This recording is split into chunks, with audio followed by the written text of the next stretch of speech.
কছাৰী শুনোৱাল কছাৰী সদিয়াত পাতিল থান পূজা দিবলৈকে জুৰিয়া গাহৰি আৰু লাগি তামোল পাণ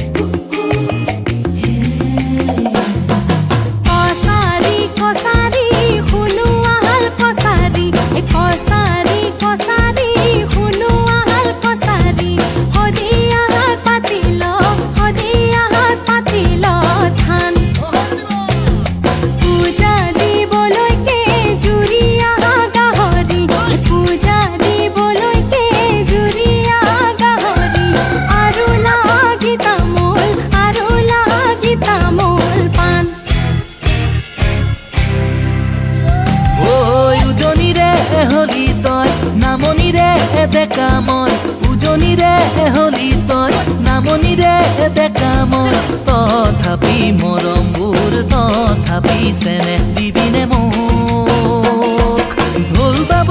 নেজানো বিহু গাব মই নেজানো ঢোল বাব নেজানো বিহু গাব মই নেজানো মৰমী মাতেৰে চেনেহৰ কথা কবিনে মোক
গছতে বগি বিল ছাকৈ বাং মৈ বাহে লল বগি বিল ছাকৈ বাং ঔৰে গছতে বগি বিল ছাকৈ বাং মৈ বাহে লল বগি বিল ছাকৈ বাং পকাই পাৰি দিয়া খাঙে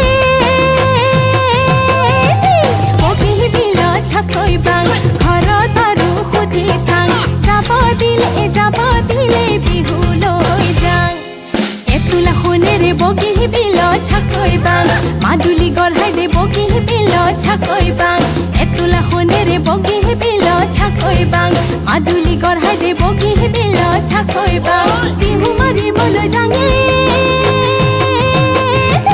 বগি বিল ছাকৈ বাং ঘৰত আৰু সুধি চাং যাব দিলে বিহু লৈ যাং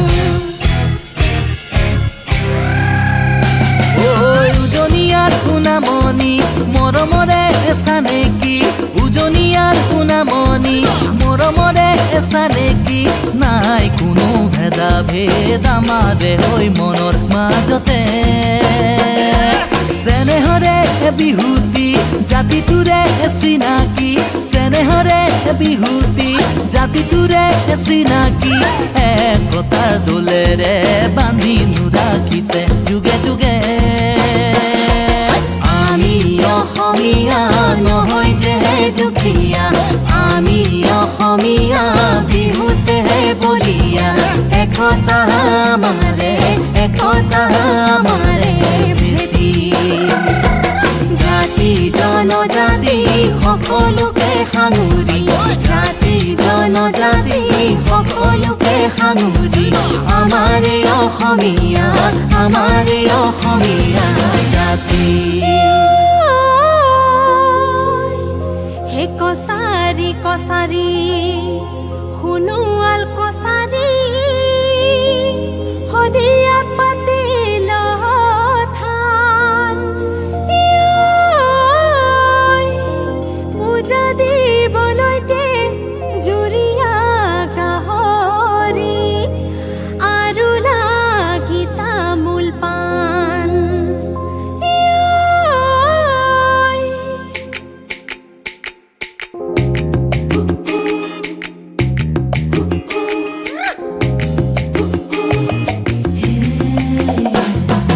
কছাৰী কছাৰী শুনোৱাল কছাৰী কছাৰী কছাৰী শুনোৱাল কছাৰী শদিয়াত পাতিল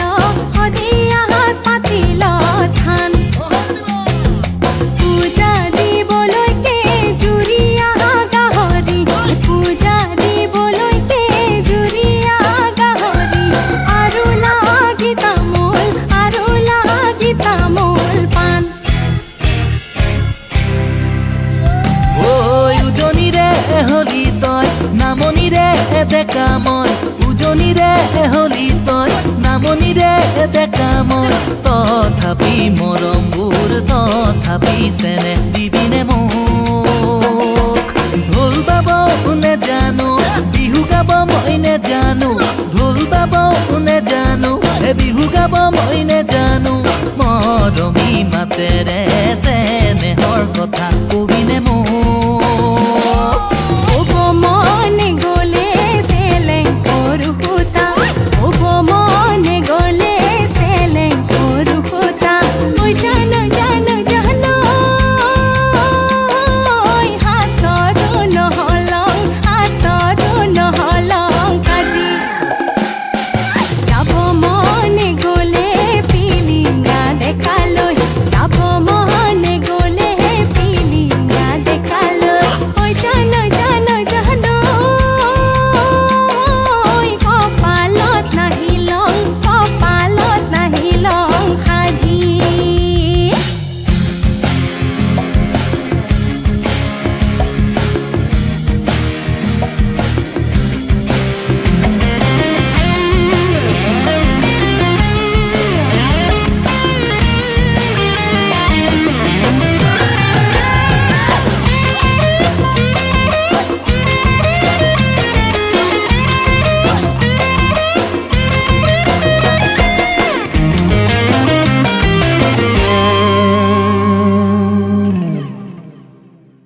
ওৰে গছতে বগি বিলত চাকৈ বাং মৈ বাহে লল বগি বিলত চাকৈ বাং ওৰে গছতে বগি বিলত চাকৈ বাং মৈ বাহে লল বগি বিলত চাকৈ বাং পকাই পাৰি দিয়া খাঙে বগি বিলত চাকৈ বাং ঘৰত আৰু সুধি চাং যাব দিলে বিহুলৈ যাং এতুলা সোণেৰে বগি বিলত চাকৈ বাং মাদুলি গঢ়াই দে বগি বিলত চাকৈ বাং এতুলা সোণেৰে বগি বিলত চাকৈ বাং মাদুলি গঢ়াই দে বগি বিলত চাকৈ বাং বিহু মাৰিবলৈ যাঙে বগি বিলত চাকৈ বাং ঘৰত আৰু সুধি চাং যাব দিলে বিহুলৈ যাং ঐ উজনিয়াৰ সোণামণি মৰমৰে চানেকি উজনিয়াৰ সোণামণি মৰমৰে চানেকি নাই কোনো ভেদা ভেদ আমাৰে হৈ মনৰ মাজতে চেনেহৰে বিহুতি জাতিটোৰে চিনাকি চেনেহৰে বিহুতি জাতিটোৰে চিনাকি একতাৰ দোলেৰে বান্ধি ৰাখিছে যুগে যুগে আমি অসমীয়া নহয় যে দুখীয়া আমি অসমীয়া বিহুতে বলিয়া একতা আমাৰে প্ৰীতি জাতি জনজাতি সকলোকে সাঙুৰি জাতি জনজাতি সকলোকে সাঙুৰি আমাৰে অসমীয়া জাতি অহা ফেব্ৰুৱাৰী মাহৰ 7-8-9 সোণোৱাল কছাৰী সাহিত্য সভাৰ দ্বিতীয় বাৰ্ষিক অধিৱেশন আমাৰ ধেমাজি আমুলগুৰি খেলপথাৰত অনুষ্ঠিত হ'ব আৰু মই তাৰ অধ্যয়ন সমিতি ইতিমধ্যে আজি আমি 25 ডিচেম্বৰ বৰদিনত আমি আমাৰ লাইকেইটা অধিৱেশনৰ লাইকেইটা আজি স্থাপন কৰিলোঁ। তো আজিৰ পৰা আমাৰ পূৰ্ণ গতিত আমাৰ এই অধিৱেশনৰ কাম কাৰ্য চলিব। সমগ্ৰ ধেমাজি জিলাৰ বিভিন্ন জাতি জনগোষ্ঠী বিভিন্ন জাতীয় অনুষ্ঠান প্ৰতিষ্ঠান সংগঠনে আমাৰ সহযোগিতা আগবঢ়াইছে আৰু প্ৰত্যেকখন সোণোৱাল কছাৰী গাঁৱৰ ধেমাজি জিলাৰ প্ৰতিখন সোণোৱাল কছাৰী গাঁৱৰ ইয়াত সহযোগিতা কৰিব কৰা হৈছে আৰু বিশেষকৈ অসমৰ মাননীয় মুখ্যমন্ত্ৰী আমাৰ এই অধিৱেশনত অহাৰ কথা কৈছে। তেখেতসকলৰ প্ৰস্তুতি আমাৰ সুন্দৰভাৱে গঢ়ি তুলিব আমাৰ সোণোৱাল কছাৰী জাতীয় যি শক্তি আৰু জাতীয় যি সংস্কৃতি আমি প্ৰদৰ্শন কৰিব লাগিব আমাৰ জাতীয় শক্তি প্ৰতিফলন কৰিব লাগিব। তাৰ কাৰণে বিভিন্ন ধৰণৰ কাৰ্যসূচীবিলাক থাকিব, এক্সিবিশ্যন থাকিব, বা ফুড ফেষ্টিভেল থাকিব, বুক ফেয়াৰ থাকিব। তো এইখিনি থকাৰ উপৰিও আমি বিভিন্ন ধৰণৰ কৰ্মশালাৰ যোগেৰে এই জনগোষ্ঠীটোৰ যি কৃষ্টি সংস্কৃতি বা আজিকালি যি সাহিত্য ইয়াক মানে আগবঢ়াই নিবৰ কাৰণে আমি বিভিন্ন ধৰণৰ কৰ্মশালাবিলাক ইয়াত অনুষ্ঠিত হ'ব আৰু অসমৰ বিভিন্ন জাতি জনগোষ্ঠী অসম সাহিত্য সভা আদি কৰি বিভিন্ন জাতি জনগোষ্ঠীৰ যিবিলাক সাহিত্য সভা আছে সেই সাহিত্য সভাৰ মুৰব্বীবিলাকক আমি কিমানখন জিলাৰ প্ৰতিনিধি আৰু কিমান প্ৰতিনিধি অন্তৰ্গত ইয়াতে বিশেষকৈ অসমৰ 9খন জিলাৰ আমাৰ সাহিত্য সভা তেওঁলোকৰ বিভিন্ন জিলা সমিতি আছে আৰু ইয়াৰ উপৰিও অৰুণাচল প্ৰদেশৰ আমাৰ প্ৰায় তাতে 40খনমান আমাৰ প্ৰদেশত গাঁও আছে। এই গাঁওসমূহৰ পৰা তাতে সাহিত্য সভাৰ কথা আছে। সেই অৰুণাচলৰ পৰা ইয়াত প্ৰতিনিধি ঘটিব যে নিয়াৰ এবাউট 500 আমি বেছি ডেলিগেটৰ কথা ভবা নাই, 5,000 প্ৰতিনিধি কথা ল'ব ভাবিছোঁ। 5,000 প্ৰতিনিধি ইয়াত সমাবেত হ'ব। কিন্তু 3 দিনত আটাইকেইদিনৰ 3 দিনৰ ভিতৰত মিনিমাম ইয়াত 1 লাখ জনসাধাৰণ সমাবেত থাকিব। সোণোৱাল কছাৰী সাহিত্য সভাৰ কেন্দ্ৰীয় আজি দ্বিতীয় বাৰ্ষিক অধিৱেশন, সেই অধিৱেশনৰ পূৰ্ণ প্ৰস্তুতি চলিছে আৰু তাৰ শুভাৰম্ভ হিচাপে আজি এক মাংগলিক অনুষ্ঠান লাইখুটা স্থাপন কৰা হৈছে আৰু ইয়াতো লাইখুটা আমাৰ সোণোৱাল কছাৰী সমাজৰ আৰু বিভিন্ন দল সংগঠনৰ সকলোৰে সহযোগত আমি এই অনুষ্ঠানটো সমাপন কৰিছোঁ আৰু সম্পূৰ্ণ মাংগলিকভাৱে আজি মৃদঙীয়া গায়ন বায়ন পৰিৱেশন কৰি আৰু আমাৰ সোণোৱাল কছাৰীসকলৰ যিসমূহ কৃষ্টি সংস্কৃতিৰ দল আছে, লেচাৰী লগবি সকলোৱে সমিল মিলে সোণোৱাল কছাৰী ৰাইজে আৰু অন্যান্য দল সংগঠনৰ সহযোগত আমি আজি লাইখুটা স্থাপন কৰিছোঁ। ইয়াৰ লগে লগে আমি এটা নিৰ্দিষ্ট পৰিকল্পনা আমাৰ সোণোৱাল কছাৰী সাহিত্য সভাৰ দ্বিতীয় সংখ্যক যি ধেমাজি অধিৱেশন, এই ধেমাজি অধিৱেশনখন সাফল্যমণ্ডিত কৰিবৰ কাৰণে আমি সকলো ৰাইজৰ সহায় সহযোগিতা আৰু দিহা পৰামৰ্শ বিচাৰিছোঁ। তাৰোপৰি আমি বিভিন্ন ধৰণৰ কাৰ্যসূচী ৰাখিছোঁ। আগন্তুক 2025 বৰ্ষৰ ফেব্ৰুৱাৰী মাহৰ 7, 8, 9 ফেব্ৰুৱাৰী তাৰিখে এই অধিৱেশনখন 3দিনীয়া বৰ্ণাঢ্য কাৰ্যসূচীৰে অনুষ্ঠিত হ'ব আৰু এই অনুষ্ঠানত সৌভাগ্যৰ বিষয়ে যে অসমৰ মাননীয় মুখ্যমন্ত্ৰী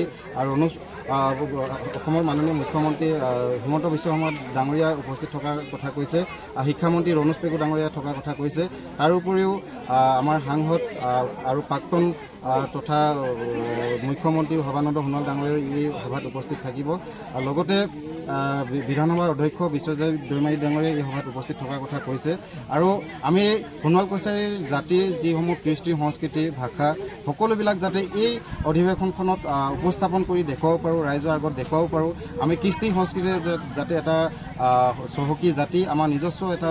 কথিত ভাষা, সেই ভাষাটো যাতে সুন্দৰভাৱে আমি উপস্থাপন কৰিব পাৰোঁ তাৰ কাৰণে আমি পূৰ্ণ প্ৰয়াস চলাইছোঁ আৰু অসমৰ বিভিন্ন প্ৰান্তৰ ৰাইজে এই অনুষ্ঠানত অংশগ্ৰহণ কৰিব। তাৰোপৰি অৰুণাচলৰ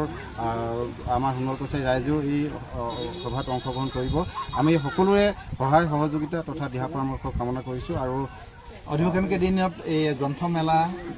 খাদ্য বিপণী বা অন্যান্য বস্তা আমি সকলোবিলাকে পৰিকল্পনা কৰিছোঁ। ইয়াতে যিহেতু সাহিত্য সভাৰ অধিৱেশন, ইয়াতে এখন সুন্দৰ গ্ৰন্থমেলা থাকিব। তাৰোপৰিও আমাৰ যিহেতু জনজাতি হিচাপে আমাৰ যিসমূহ পৰম্পৰাগত খাদ্য, সেই খাদ্যসমূহ ইয়াতে উপলব্ধ হ'ব, আমি সুন্দৰ ব্যৱস্থা কৰিছোঁ। তাৰোপৰিও আমি এটা চেষ্টা চলাইছোঁ যে সোণোৱাল কছাৰীৰ যি পৰম্পৰাগত গৃহ, সেই গৃহসমূহো ইয়াতে প্ৰদৰ্শন কৰিব বিচাৰিছোঁ। তাৰোপৰিও আমাৰ নিজস্ব যি আধ্যাত্মিকতা, আমি যি পূজা সেৱা কৰোঁ, যি আমাৰ বাইথ মন্দিৰ, সেই বাইথ মন্দিৰো ইয়াত সুন্দৰভাৱে আমি উপস্থাপন কৰাৰ এটা চিন্তা চৰ্চা কৰিছোঁ আৰু আমি সক্ৰিয়ভাৱে এটা আন্তৰিক ধন্যবাদ জনাব লাগিব যিহেতু এই অধিৱেশনখন ধেমাজিৰ জীয়াঢল চাৰিআলিৰ আমুলগুৰিত অনুষ্ঠিত হ'ব আৰু আমুলগুৰিবাসী ৰাইজে সক্ৰিয়ভাৱে ওলাই আহিছে এই অনুষ্ঠানটোত সহযোগ কৰিবৰ কাৰণে। আমি এই জীয়াঢলবাসী তথা আমুলগুৰিবাসী ৰাইজৰ আৰু ইয়াৰ দাঁতি কাষৰীয়া যিসমূহ গাঁও আছে, আমি প্ৰত্যেককে ধন্যবাদ জনাইছোঁ। তেওঁলোকে এই অনুষ্ঠানটো হৃদয়ৰ পৰা পৰা লৈছে আৰু সহায় সহযোগ কৰিবৰ কাৰণে সকলোৱে আগবাঢ়ি আহিছে।